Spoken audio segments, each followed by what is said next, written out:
Eto na naman nga si Inspector at i-check nga kung matibay ba yung pagkakagawa dito sa metal fairing. Susubukan niya nga daw maglambaras dyan para makasiguradong hindi babagsak yung kisame. Abay matindi. Bago nga kami manira na naman, hetong at bumili muna kami ng merienda. Burger naman nga sila ngayon at baka manawa na nga ako ng kakatinapay. Gusto ko nga sana sila ipagluto, kaya lang napakadami kong ang ginagawa ngayon. Mainam na nga lang, may nadaanan nga kaming nagtitinda ng ganito. Pagdating nga namin, dumiretso nga ako kaagad dito sa loob ng bahay. Namiss ko nga rin kasi mag-video-video dito dahil panay nga sila sa labas ang ginagawa. At di na nga katulad noon na madami pang ginagawa dito sa loob. Dito naman sa second floor, nagsimula na nga silang magkabit ng mga metal fairing sa mga kwarto. Ito nga kay Elise ang naunang lagyan at sabi nga ni Willie, titingnan niya kung matibay. Sabi ko nga, para malaman namin kung matibay talaga, ipapagawa ko nga siya ng kwarto dyan sa ibabaw. Kaya tinawanan nga lang ako at akala yata nagbibiro lang ako. At nakapag-decide na nga kami na UPVC na nga lang ang ilalagay dito para hindi na nga rin masyadong marami yung pipinturahan. At the same time, hindi na nga magiging plain yung kisame. Medyo mataas lang talaga yung mga C-filings. Kaya kailangan pa nilang maghinang para sa pagkakabitan ng metal fairing. Dito naman sa labas,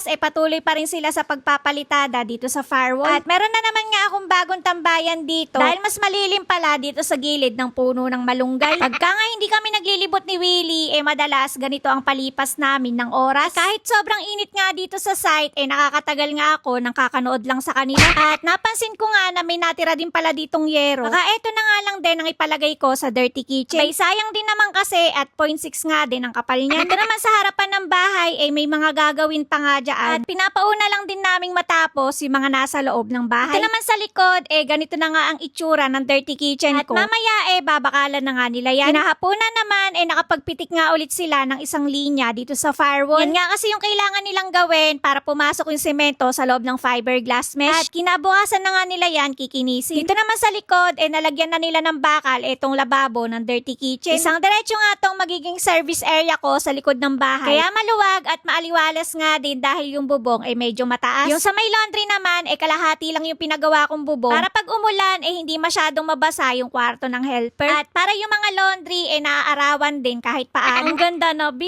Dito naman sa second floor, pangalawang kwarto na nga yung ginagawa nila ng metal fairing. Ganito pala yung feeling pag patapos na yung pinapagawang bahay. Tipong inip na inip ka na at akala mo nga, napakatagal nang ginagawa. Mabas nga ako dito sa may paliko para makita nyo kung anong itsura sa malayo. Mainam na nga lang at maganda ang kinakalabasan nitong pinapagawa naming bahay. Kahit paano, worth it naman lahat ng pagod at gastos na nilaan namin dito. Tsagaan na lang talaga magbantay pag ikaw ang kontraktor ng sarili mong bahay. Kahit paano, hindi rin kami masyado na-stress sa mga workers namin. Dahil simula sa paghuhukay, hanggang ngayon sila pa rin ang aming mga workers. At maswerte din kami sa engineer namin dahil napaka hands-on nga sa mga project niya. Minsan nga, nagugulat na lang kami na nandito pala si engineer. At kami pa yung late B. Kaya napaka-smooth at dire-diretso lang talaga yung paggawa dito sa bahay namin. At ang dami na nga ding nagtatanong kung nakakamagkano na ba kami dito sa pinapagawa naming bahay. Antayin nga muna natin itong matapos at saka nga tayo magkwentahan. At baka sabihin na naman nga ng iba,